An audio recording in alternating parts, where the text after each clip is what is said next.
E aí, galera do segundo ano, vamos lá? Essa semana nós vamos entrar no capítulo 7, com o gênero textual manifesto. Com toda certeza vocês já ouviram falar dessa palavra manifesto, né? Isso é peso semântico. O que é um manifesto? Tá? É um posicionamento a respeito de alguma coisa, tá? Só que esse posicionamento não é feito de qualquer maneira. Trata-se de um texto bem estruturado, onde se permite o uso de primeira pessoa ou terceira pessoa e também com uma temática. Para se fazer um manifesto, precisa-se de uma temática, tá? Então, vamos lá? Vamos entender esse tema para essa semana? Vamos lá.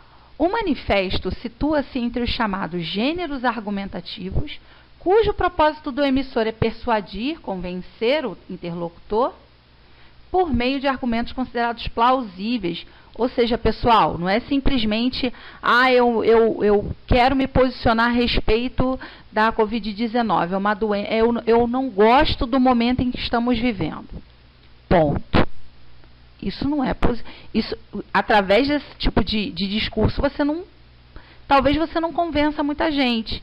Por que você não gosta desse momento? Por que você não está gostando da quarentena? Você precisa de argumentos. E é através dessa sustentação de argumentos que você consegue persuadir, convencer, trazer esse leitor para você, para ele tentar pensar e compreender aquilo que você quer passar. E talvez concordar com você, tá? Didaticamente, devemos concebê-lo como sendo a forma pela qual um grupo, de forma coletiva, expressa seus pensamentos sobre um determinado assunto de ordem social, política, cultural e etc. Galera, esse gênero textual, na verdade, ele sempre existiu, mas ele ganhou muito mais força com o advento da tecnologia. Percebam que dentro das redes sociais você tem sempre lá um texto grandão sobre o posicionamento de alguém ou de um grupo de pessoas sobre um determinado assunto. E normalmente são assuntos voltados para a política e sociedade, tá? São temas sociais e políticos, muito linkados, né? Você vai ver ali posicionamentos ideológicos, marcas ideológicas, reflexões pessoais, e aí a gente precisa tomar um certo cuidado, porque esse texto precisa ser bem fundamentado, ele precisa estar bem explicado para que ele possa convencer o leitor. É por isso que eu gostaria que vocês prestassem atenção nessa questão do manifesto. Manifesto não é você sair às ruas, levantar uma faixa somente com dizer sou contra ou sou a favor.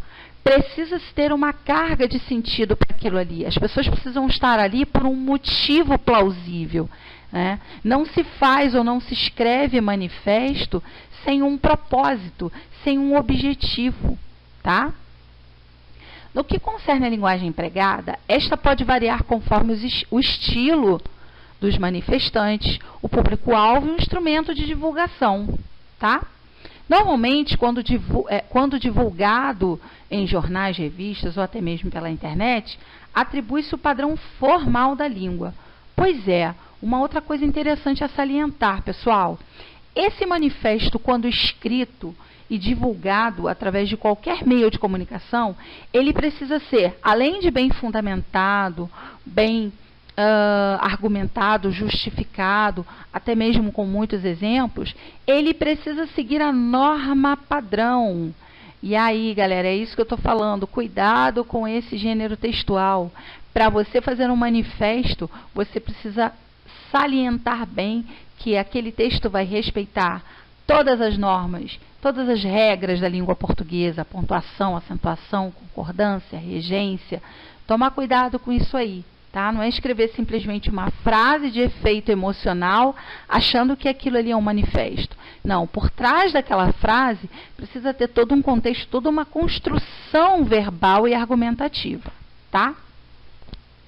Quanto aos aspectos estruturais, esse manifesto vai se compor de 3 elementos, tá?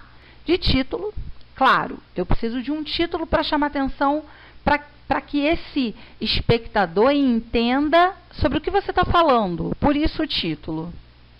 O corpo do texto retrata de modo claro o posicionamento dos autores em questão, acompanhado de argumentos convincentes que o justificam. E aí a gente vai ter muito aqui a questão do texto dissertativo, né? Porque você precisa ter embasamento histórico, social, de citações de autoridades, citação de artigos, citação de documentos políticos. Vai depender muito do tema. Se, por exemplo, o manifesto for sobre a questão do desemprego, você vai ter toda uma pesquisa dentro dessa questão dos impactos da falta de emprego na sociedade, né? As causas possíveis para esse desemprego. Então, vejam, precisa-se de uma pesquisa, primordialmente uma pesquisa. Você não pode fundamentar teu manifesto em nada, porque eu não quero assim, porque é assim e acabou. Não, você precisa ter uma boa base argumentativa para convencer. E aí, galera, o manifesto só surge a partir de uma boa argumentação, de uma boa fundamentação, de uma boa explicação sobre aquilo que você quer chamar atenção no título ou no tema. Outra coisa, pessoal, os manifestantes, esses textos escritos por manifestantes, a pessoa que se manifesta é um manifestante, né? Na questão da prática, a gente vê esse manifesto oralizado. Mesmo esses oralizados nas ruas, eles têm algum sentido, né? Eu vou fechar a avenida tal com um grupo de 100 pessoas porque a gente está afim. Não, nós vamos fechar a avenida porque está faltando um semáforo, está faltando uma passarela, está causando muitos acidentes, atropelamentos. Olha aí o fundamento. Nós estamos nas ruas porque queremos uma passarela, porque estão acontecendo muitos atropelamentos, muitos acidentes, as pessoas estão sem uma sinalização, sem uma proteção. Olha os argumentos que eu utilizei para ir às ruas. E eu não escrevi, eu simplesmente fui para o ato em si. Então, prestem atenção. Tanto esse manifesto prático lá, de corpo e alma, como esse texto escrito, ele vai precisar se preocupar em justificar e mostrar o porquê dessa temática explorada. E o convencimento, é claro, né, do outro. Com local e data, se for um texto escrito, assinado também. E se for pessoal, se for lá uma manifestação pessoal, as ruas, as pessoas vão estar ali representando algum grupo social num determinado momento, numa determinada data, dentro de um determinado contexto social ou histórico. Tá bom? Galera, espero que vocês tenham gostado. Entrem lá no portal da Secretaria Online, no portal Eleva. Não deixem de fazer os exercícios. Fiquem com Deus. Um beijão.